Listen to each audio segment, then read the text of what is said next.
বাংলাদেশের সঙ্গে মুক্ত বাণিজ্য চুক্তির আহ্বান জানিয়েছেন ন্যাটোর অস্ট্রিয়া বিভাগের চেয়ারম্যান গুন্থার ফেলিঙ্গার।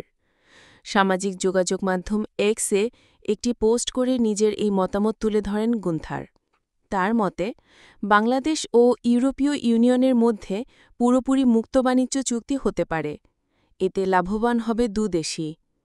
ভারত কি ইউরোপীয় ইউনিয়নের আর প্রয়োজন নেই বলেও ওই পোস্টে মন্তব্য করেন তিনি।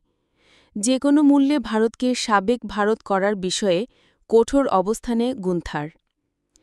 এর আগে ভারতের বিভিন্ন রাজ্যের আলাদা আলাদা নামকরণ করে এবং পতাকা দিয়ে একটি মানচিত্র বিশ্বের কাছে তুলে ধরেন ন্যাটোর প্রভাবশালী এই নেতা। তার ওই মানচিত্র নিয়ে বিভিন্ন দেশে আলোচনা ও সমালোচনাও হয়েছে। যুক্তরাষ্ট্রের সঙ্গে ভারতের সম্পর্ক যখন একেবারে তলানিতে, তখন ন্যাটোর গুরুত্বপূর্ণ এই নেতার এমন অবস্থান ভারতকে আরও বিব্রতকর অবস্থায় ফেলেছে।